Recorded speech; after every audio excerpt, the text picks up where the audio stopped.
संसद में इमरान प्रतापगढ़ी ने बजट को लेकर अपनी बातें रखी हैं। गरीब मध्यम वर्गीय परिवारों के लिए अपनी बात रखी है। क्या कुछ बजट से इसका असर हो रहा है, क्या कुछ कह रहे हैं इमरान प्रतापगढ़ी, आप सुने। एक आदमी रोटी खाता है, एक तीसरा आदमी भी है जो न रोटी बेलता है न रोटी खाता है, वो सिर्फ रोटी से खेलता है। वो तीसरा आदमी कौन है? मेरे देश की संसद मौन है। सभापति महोदय, वो भी क्या दिन थे जब संसद में देश का बजट पेश होता था तो देश की सड़कें ठहर जाया करती थीं। रेल बजट पेश होता था तो लोगों की उम्मीदें रेल के डिब्बों की तरह पटरियों पर दौड़ने लगती थीं। पूरा देश धड़कने रोक करके वित्त मंत्री और रेल मंत्री को सुना करता था। अफसोस, अब बजट पेश हो जाता है, मीडिया चैनल सरकार का महिमा मंडन करते हैं और बेचारी जनता बजट के आंकड़ों के शब्द जाल में उलझी हुई महीनों बाद समझ पाती है कि उसका तो फिर से कट गया। सभापति महोदय, पिछले 2 साल अमृतकालीन बजट पेश किए गए और इस बार एक नई शब्दावली गढ़ी गई है, तुष्टीकरण बनाम संतुष्टीकरण का बजट। सभापति महोदय, सुनने में कितना अलंकारिक लगता है ये शब्द। सोच रहा हूं देश की वित्त मंत्री और प्रधानमंत्री जी से पूछूं कि आखिर किसकी संतुष्टि? जिस बजट में मनरेगा के लिए 1 रुपए की बढ़ोतरी ना हो, वही पुराना 86,000 करोड़, जबकि पहले ही 9,754 करोड़ का घाटा हो, जिस मनरेगा से करोड़ों मजदूरों के घर में चूल्हा जलता हो, उस मनरेगा में काम करने वाले गरीब मजदूरों के लिए अगर आपके खजाने से 1 रुपया भी इजाफी नहीं निकल सका तो भला कौन संतुष्ट हुआ साहब? इस देश का गरीब मजदूर या आपके उद्योगपति दोस्त? वो जो महाराष्ट्र में लोकसभा और विधानसभा के बीच में 40 लाख मतदाता बढ़ाए गए थे, अरे उन्हीं के लिए मनरेगा का थोड़ा सा बजट बढ़ा देते। क्या उसमें मनरेगा का एक भी मजदूर नहीं था 40 लाख लोगों में? सारे के सारे 12 लाख की छूट वाले से आगे के लोग थे।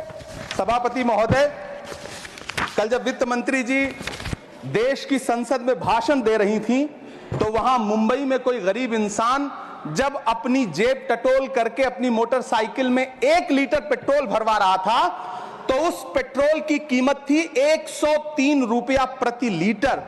आखिर इतना महंगा पेट्रोल डीजल खरीद के कौन संतुष्ट हो रहा है? इस देश के गरीब लोग या फिर सरकार के चहेते धन्ना सेठ? सभापति महोदय, वित्त मंत्री जी इस बजट को मध्यम वर्ग को संतुष्ट करने वाला बजट बता रही हैं। अरे मैडम, हम आप यहां पर बैठे रहते हैं और वहां बाहर इसी दिल्ली में 1 लीटर दूध, चाहे वो अमूल का हो या फिर मदर डेयरी का हो, उसकी कीमत 73 रुपए लीटर है। इतना महंगा बेच करके कौन संतुष्ट हो रहा है? गरीब जनता या आपके धन्ना सेठ दोस्त? सभापति महोदय, इस सरकार का बाजार और महंगाई पर कोई नियंत्रण नहीं रह गया है। चाहे देश में लहसुन 400 रुपए किलो बिक जाए, टमाटर 100 रुपए किलो बिक जाए, प्याज का दाम सुनकर आंखों में आंसू आ जाए, लेकिन वित्त मंत्री महोदया बजट में महंगाई का मां भी नहीं बोलती हैं। बच्चों की किताब और पेंसिल तक पर टैक्स लगाने वाले सरकार से मैं पूछना चाहता हूं कि आप मध्यम वर्ग का हितैषी बताते हैं खुद को, तो शर्म नहीं आती है? खुद को धार्मिक कहने वाली सरकार भगवान श्री कृष्ण के प्रिय खाद्य पदार्थों दही और मक्खन तक पर जीएसटी लगाती है और बात करती है मध्यम वर्ग की हिमायती होने की।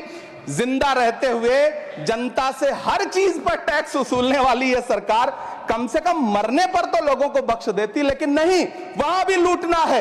अंतिम संस्कार के सामान, अगरबत्ती, धूप बत्ती, केवड़ा जल, चंदन पाउडर, जौ, बताशा, काला तिल, पंचरत्न, कपूर और कफन तक पर टैक्स लेने वाली यह सरकार किस मुंह से खुद को मध्यम वर्ग का हितैषी बताती है?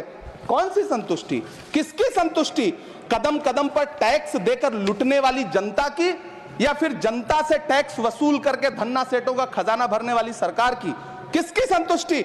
सभापति महोदय, 18 अगस्त 2015 आरा का बिहार का ऐतिहासिक मैदान, सजा हुआ मंच, हजारों की भीड़ और सामने खड़े हुए देश के प्रधानमंत्री का भाषण। बिहार के भाइयों बहनों, आज मैं बिहार के लिए पैकेज की घोषणा कर रहा हूं। 50,000 करोड़ कर दूं कि ज्यादा कर दूं? अखिलेश भाई, 60,000 करोड़ कर दूं कि ज्यादा कर दूं? 70,000 करोड़ कर दूं कि ज्यादा कर दूं? 80,000 करोड़ कर दूं कि ज्यादा कर दूं? चलो, मैं बिहार को 1.25 लाख करोड़ का पैकेज दे रहा हूं। 10 साल हो गए सभापति महोदय, वही ढाक के 3 पात, बिहार आज भी विकास की बाट जो रहा है। भाषण आज भी प्रधानमंत्री जी के यूट्यूब चैनल पर सुना जा सकता है। जो झूठ बोल के करता है मुतमईन सबको, वो झूठ बोल के खुद मुतमईन नहीं होता। सभापति महोदय, ये तो राहुल जी का असर है। कौन सा शब्द सर, कौन सा शब्द? झूठ। ठीक है सर, मिथ्या बोल करके, जो मिथ्या बोल के करता है मुतमईन सबको, वो मिथ्या बोल के खुद मुतमईन नहीं होता। ये राहुल जी का असर है। जो मखाना बोर्ड की घोषणा हुई, अखिलेश जी आपको याद होगा, भारत जोड़ो न्याय यात्रा में 30 जनवरी 2024 को बिहार के रंगभूमि मैदान में राहुल गांधी जी का पूर्णिया में भाषण था और उसमें मखाना को लेकर उन्होंने आवाज उठाई थी। ये उनका असर है कि आपको मखाना बोर्ड बनाना पड़ा, वरना तो आप मैखाना बोर्ड बनाने वाले लोग हैं। सभापति महोदय, बिहार को झूठे पैकेज और चुनावी दिलासे देना बंद करिए।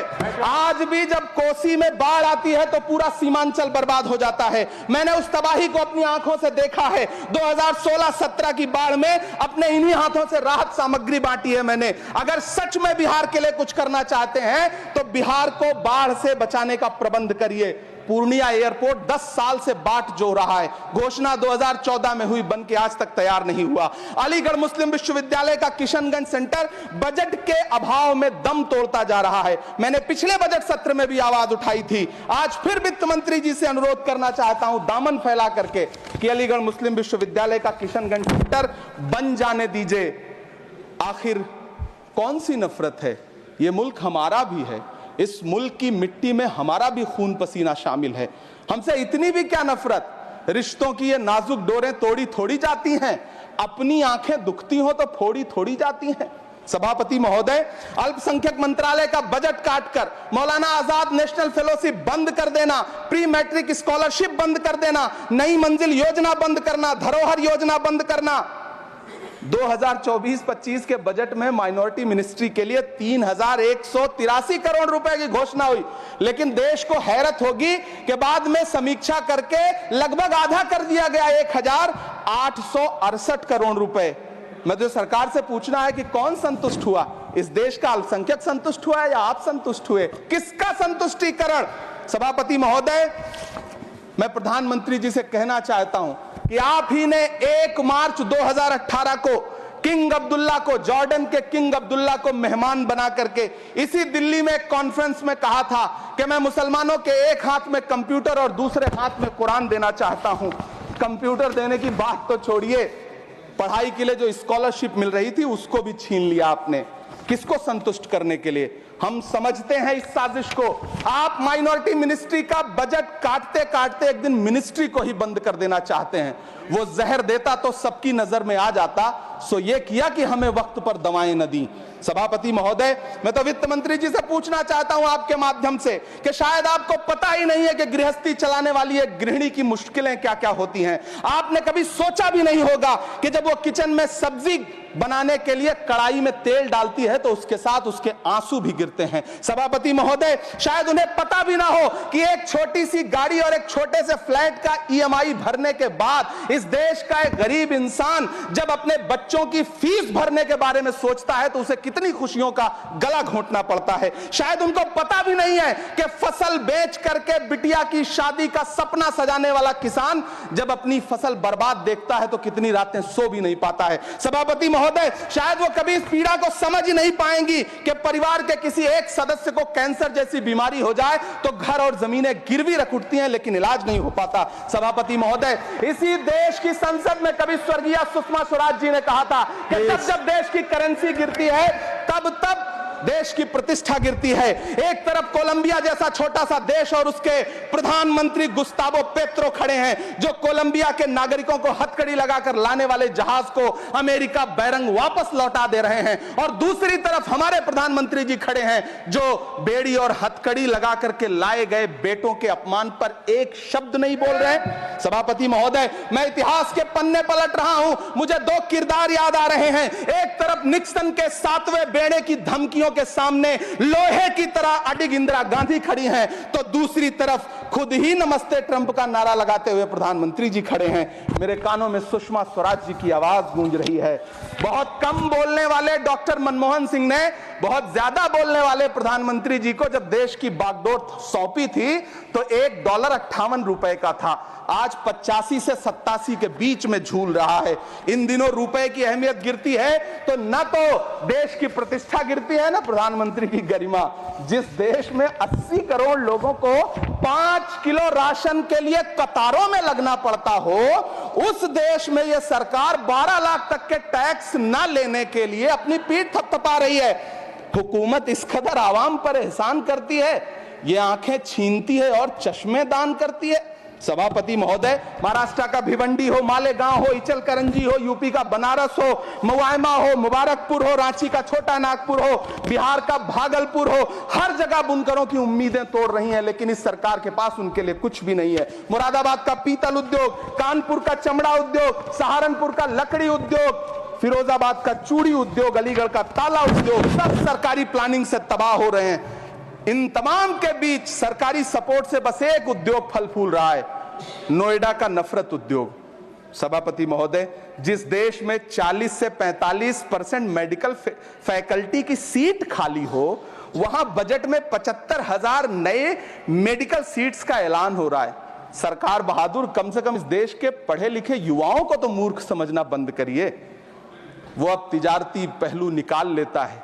पहले 7500 मेडिकल सीट्स बाद में बनाइएगा, पहले जो एम्स में 2161 पद खाली पड़े हैं उनको तो भर दीजिए।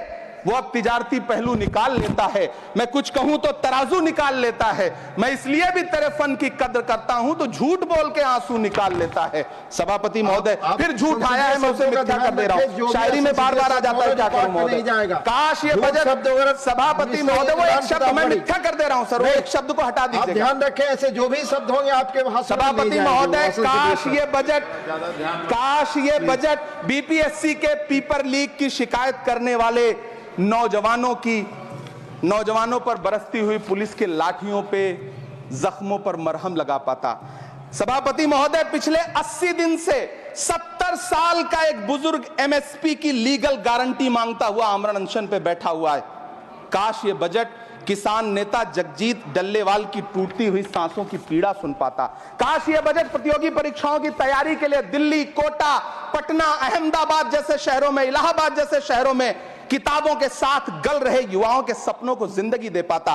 काश ये बजट वंदे भारत के सुनहरे विजुअल के बजाय देश की गरीब जनता को कुछ और पैसेंजर ट्रेनें दे पाता। काश ये बजट सीनियर सिटीजन को ट्रेन टिकटों में मिलने वाली रियायतें वापस लौटा पाता, जिनको सरकार ने कोविड के नाम पे छीन लिया था। काश ये बजट किसानों की राह में कीले नहीं बल्कि कालीन बिछाने वाला बन पाता। काश ये बजट सरकारी मालिकों को यह समझा पाता कि नेहरू को कोसने से अर्थव्यवस्था नहीं सुधरेगी, उसके लिए डॉक्टर मनमोहन सिंह साहब की अर्थ नीति अपनानी पड़ेगी। पिछले 11 साल से नेहरू जी को कोस रहे हैं, आखिर कब तक कोसिएगा? थोड़ा पंडित नेहरू जी के बारे में पढ़िए, तब पता चले कि पंडित नेहरू की शख्सियत का नाम है। दुनिया का पहला ऐसा राजनेता जिसने अपनी जिंदगी की आजादी के लिए, देश की आजादी के लिए 3259 दिन अंग्रेजों की जेल में बिताए। पंडित नेहरू एक ऐसे महान शख्स जिनके पिता पंडित मोतीलाल नेहरू, जिनकी बहन विजय लक्ष्मी पंडित, जिनके बहनोई पंडित रंजीत सीताराम, जिनकी बेटी इंदिरा गांधी, जिनके दामाद फिरोज गांधी, सब ने अंग्रेजों से लड़ते हुए स्वतंत्रता आंदोलन में जेल काटी। आप किस मुंह से उनकी लकीर छोटी करने की बात करते हैं? नहीं कर पाइएगा, 7 जन्मों में नहीं कर पाइएगा, क्योंकि जिस्म की मौत कोई मौत नहीं होती है। जिस्म मिट जाने से इंसान नहीं मर जाते, धड़कने रुकने से अरमान नहीं मर जाते, सांसें थम जाने से ऐलान नहीं मर जाते। जिस्म की मौत कोई मौत नहीं होती है। सभापति महोदय, मैं आपके सामने खड़ा होकर के एक बहुत छोटी सी कहानी सुनाना चाहता हूं कि महान बादशाह सिकंदर ने जब यूनान फतेह किया तो जीत का जश्न मनाने के लिए शहर की सड़कों पर निकला। तो उसने देखा कि पूरा शहर तो जश्न मना रहा है, एक फकीर सड़क के किनारे चादर तान के सो रहा है। सिकंदर को गुस्सा आया, घोड़े से उतरा, उस फकीर के पास गया और उसे सोता देख करके उसे जोर की एक लात मारी और लात मार के कहा कि क्यों रे फकीर, मैंने यूनान फतेह कर लिया, लोग जश्न मना रहे हैं और तू सो रहा है। उस फकीर ने उन्नीदी आंखों से सिकंदर को देखा और देख करके कहा कि शहर जीतना बादशाहों का काम है, लेकिन लात मारना तो गधे का काम है। सभापति महोदय, गरीब जनता को लात मारना बंद करिए। ये अमीरों के लिए बनाया गया बजट है, ये निराशाजनक बजट है। हम अमृतकाल सुनते आ रहे थे, ये अमृतकाल इतनी जल्दी समाप्त हो गया कि अब अमृतकाल का कोई नाम तक नहीं लेना चाहता है। इसलिए मैं इस सदन में खड़ा होकर के देश की वित्त मंत्री महोदया से कहना चाहता हूं कि आपने अल्पसंख्यकों के बजट में जो कटौती की है उसको बहाल करिए। आपने मनरेगा को जो स्थिर रखा है उसका घाटा 9,754 करोड़ है, कम से कम उतना बढ़ा करके फिर से उसे बहाल करिए। नौजवानों के लिए रोजगार दीजिए, किसानों को एमएसपी की लीगल गारंटी दीजिए। यही मैं आपसे अपील कर रहा हूं। धन्यवाद सर, आपने इतना जो समय दिया उसके लिए शुक्रिया। माननीय श्री बाल योगी